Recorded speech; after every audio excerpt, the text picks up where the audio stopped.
Vous écoutez Sun FM. Sun FM.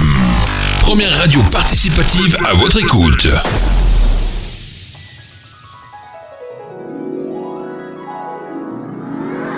La chronique littéraire, c'est tout de suite sur Sun FM. Au Salon du Livre de Marseille, j'ai également eu l'occasion de rencontrer Melissa d'Acosta. Cette jeune autrice a l'incroyable succès et pour cause. Son sujet de prédilection a quelque chose d'universel. Quelle influence un autre peut-il avoir sur nous ? Mais dans son dernier livre, un élément est toutefois assez différent, quoique le fond reste similaire. C'est vrai qu'il est différent, il est dans un autre registre que les précédents et à la fois j'ai pas l'impression qu'il soit si différent parce que moi je suis une passionnée de psychologie humaine et dans mes précédents jusqu'à maintenant je m'intéressais à nos forces de reconstruction, de résilience et aux rencontres qui nous relèvent et qui nous portent, mais je suis tout aussi fascinée par nos parts plus sombres. Cet aspect relationnel qui fait qu'on va être attiré parfois par nos opposés, par des personnes qui ont des parts d'ombre.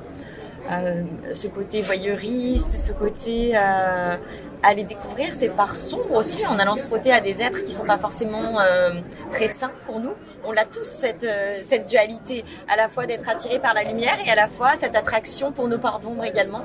Et donc moi j'aime traiter les deux aspects, j'ai pas envie d'en occulter un. Il y a des belles rencontres dans la vie et il y a aussi les pires rencontres qui peuvent se présenter sur notre chemin et nous permettre de creuser nos parts plus inavouées. Et dans ce livre, c'est Evie, jeune femme perdue lorsque son marin rentré au port lui annonce qu'il poursuivra finalement sa vie sans elle, qui fera la rencontre. Celle qui ne se présente qu'une fois dans une vie. En quelques instants, sa vie bascule. On lui propose un métier de rêve, dans un cadre idyllique. Qui refuserait ? Face à Clara, une artiste peintre spécialiste du romantisme noir, et son époux, Pierre Manant, elle va d'abord découvrir le luxe et l'art. Commençons par l'art, car voici un sujet particulièrement bien développé qui m'a donné envie d'effectuer de bien nombreuses recherches au-delà des descriptions déjà très bien réalisées dans le roman. En effet, comment ne pas s'intéresser à ces peintres qui ont dépeint l'horreur avec grâce, qui ont touché au divin comme pour mieux nous le présenter dans toute sa noirceur. Dans ce livre, au-delà des tableaux, les livres cultuels cités nous offrent une vision bien différente. Je pense notamment au personnage de Lilith, que je ne connaissais personnellement que de nom. L'histoire même d'Adam et Ève, telle qu'elle est connue dans la croyance populaire, est mise sans dessus-dessous, preuve à l'appui. Ensuite, comment ne pas aborder le luxe sans les clichés des dérives qui vont avec, et qui offriront ce premier choix à Evie. Un premier questionnement pour nous, le lecteur. L'accès aux plus beaux lieux, l'alcool qui coule à flot, la drogue, la débauche, dans des circonstances similaires. N'aurions-nous pas cédé, nous aussi ? En tous les cas, la puissance érotique de l'œuvre est palpable. L'extase présente tout au long de la lecture. La chute libre aussi, car rien n'est tu. Ni l'euphorie, ni la descente, ni le désir, ni le dégoût. Et tout cela, Evie ne l'ignore pas, et va même s'en imprégner, ce que l'auteur nous explique d'ailleurs parfaitement. Elle sait où elle va en tout cas. Très vite, elle se rend compte que ce couple a une vie intime un petit peu déviante, un petit peu hors norme. Qu'ils vivent dans un monde de luxe, de champagne, de drogue également, on s'en aperçoit assez vite. Mais comme tout un chacun, Evie a cette fascination. Je pense qu'on a tous à un moment donné envie de côtoyer ces univers cachés, ces univers très lointains de nos univers à nous, mais de découvrir pourquoi les gens font ça, qu'est-ce qui s'y passe. Voilà, on a tous ce côté voyeur. Et très vite, elle sait où elle va et pourtant elle y reste parce qu'il y a une attraction, il y a une fascination qui est plus forte que tout et il lui offre tout. Cette petite jeune fille qui vient d'un milieu complètement modeste, qui a une mère très peu aimante, un petit peu abusive d'un point de vue psychologique. Là, elle est choyée, on lui ouvre les portes d'un monde doré, elle a un job de rêve, elle qui n'a eu aucune éducation, on lui transmet aussi une éducation artistique, elle se met à redécouvrir l'art. Les textes religieux, enfin vraiment on lui offre tout ce qu'elle n'a pas reçu jusqu'à présent et donc elle y reste et elle se découvre petit à petit une part sombre elle aussi puisque finalement il n'y a pas un personnage qui est noir et un autre blanc, je pense qu'ils sont tous faits de nuances et ceux qui apparaissent peut-être de façon plus sombre au début, notamment l'artiste peintre Clara Manant n'est pas forcément la plus mauvaise.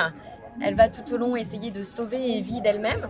Et Evie, qui paraissait être un ange innocent, finalement va se découvrir aussi une facilité à faire le mal, ou en tout cas à devenir plus dominante. Et donc, c'est plutôt le trio. Il n'y a pas une personne plus toxique que les autres, je dirais, mais c'est ce trio, tous ensemble, qui va s'entraîner dans une spirale infernale. Un roman à la limite du thriller, finalement, où il est difficile de distinguer le héros du grand méchant. Et pour cause, dans la vie, rien n'est tout blanc, rien n'est tout noir non plus. Je sais que j'aime beaucoup les romans où on a des anti-héros ou des anti-héroïnes. J'adore ça. J'ai plus de facilité finalement à m'attacher à ce genre de personnages qui assument et qui dévoilent leur part d'ombre et leurs défauts, parce que on n'est absolument pas parfait nous-mêmes. Et moi, j'adore quand je tombe sur des héros fracassés, mauvais, et puis qui parviennent à se repentir. Voilà, tout n'est pas blanc, tout n'est pas noir, et j'aime la nuance. Et le pire dans tout cela, c'est de ne pouvoir se dépêtrer de cette étrange sensation que cela pourrait arriver. Une histoire plutôt réaliste et une histoire comme il en arrive tous les jours en fait. Des mauvaises rencontres, des situations d'emprise, cette emprise sociale en plus qui s'installe. Ça arrive fréquemment. Et même l'emprise amoureuse. L'emprise amoureuse. Là, il y a toute une série d'emprises, l'emprise de l'art aussi sur l'artiste, l'emprise amoureuse, l'emprise sociale, puisque c'est la richesse, c'est le champagne, les paillettes qui viennent complètement mettre Evie sous emprise également. Puis même cette importance de la famille qui effectivement, d'un côté comme de l'autre d'ailleurs, qui a créé une emprise aussi différente, mais complètement tout aussi nocive quelque part sur les personnages. Oui. Ce 4e roman s'inscrit dans la suite de son œuvre. Même si les précédents ouvrages avaient une issue plus lumineuse, explique toutefois Melissa d'Acosta. J'ai jamais voulu parler forcément du positif, du négatif. Je veux parler de la vie.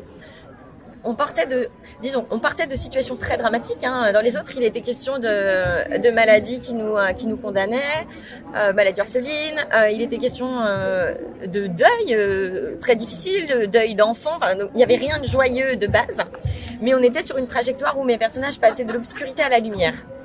Et là, je voulais passer de la lumière à l'obscurité, montrer que c'était aussi possible dans l'autre sens, que c'était d'autres mécanismes psychologiques qui entraient en jeu, mais c'était tout à fait la vie également. Et pour son prochain roman à paraître au printemps, je vous laisse découvrir ce qu'elle nous a dévoilé.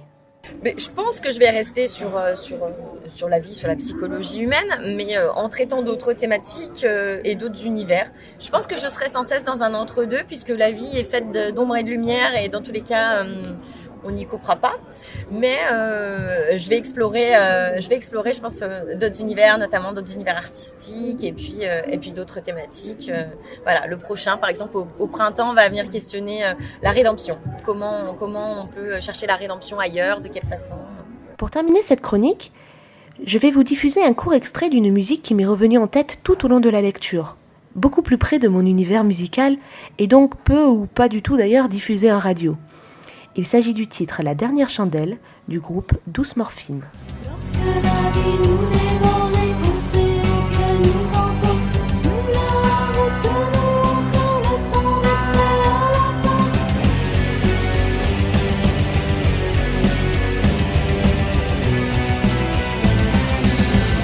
Trop d'obligations empêchent mon esprit de vagabonder.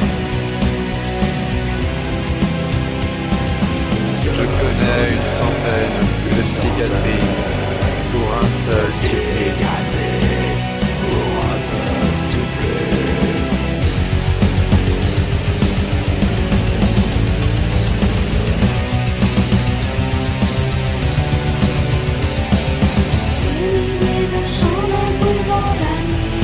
Nous veillons tard ce soir, mon cher esprit. Tout est parfaitement comme dans nos rêves.